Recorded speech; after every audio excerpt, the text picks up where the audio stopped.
تاجر کی بیوی تھی۔ اللہ نے اس کو نیکی بھی دی تھی اور حسن و جمال بھی دیا تھا۔ وہ زندگی گزارتی رہی، اس کا خاوند سفر کے لیے کسی دوسرے شہر جاتا۔ کچھ دنوں کے بعد وقفے سے اسے شہر جانا پڑتا، وہاں اسے رہنا پڑتا، لہٰذا اسے احساس ہوا کہ کہیں اس نے وہاں دوسرا گھر تو نہیں بنا لیا۔ چنانچہ اس نے اپنی ایک اعتماد والی خادمہ سے کہا کہ اس کے پیچھے جاؤ اور دوسرے شہر میں جہاں رہتا ہے وہاں ہمسایوں سے جا کر معلوم کرو۔ معلوم کیا تو پتہ چلا کہ وہ وہاں 15 دن رہتا ہے اور اس نے کسی عورت سے نکاح کر لیا ہے اور ایک گھر بھی لے کر دیا ہے۔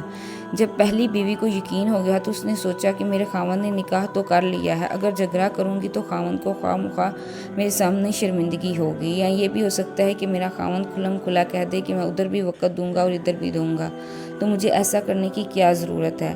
جو محبت کی مساوات میرے اور میرے خاوند کے درمیان ہے کیوں نہ اسی کو برقرار رکھوں۔ یہ سوچ کر اس نے پردہ رکھنے کا ارادہ کر لیا۔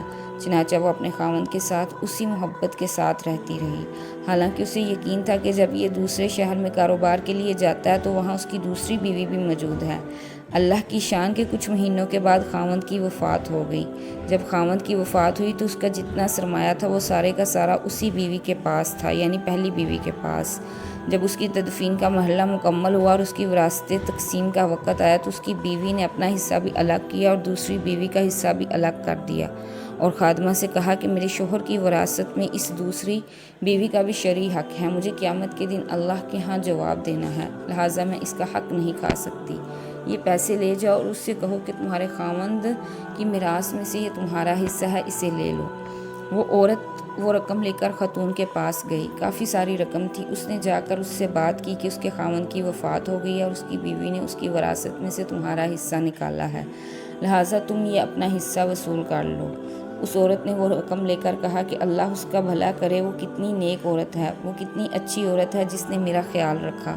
پھر اس نے کہا کہ تم یہ مال میری طرف سے لے جا کر اس عورت کو واپس کر دو، اس لیے کہ اس خاوند نے مرنے سے عرصہ پہلے مجھے طلاق دے دی تھی اور اس طلاق کا پتہ صرف مجھے اور میرے اللہ کو ہے، لہٰذا اسے واپس کر دو۔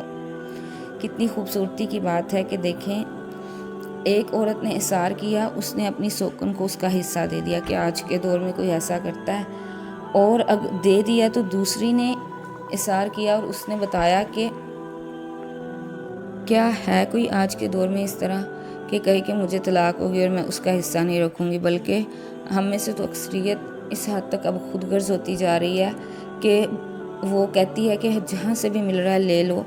اگر وہ نہ بھی واپس کرتی یا اسے طلاق کا نہ بتاتی تو اسے کوئی پتہ چلنا تھا، لیکن دونوں ہی عورتوں نے اپنا اپنا صحیح طریقے سے حق ادا کیا۔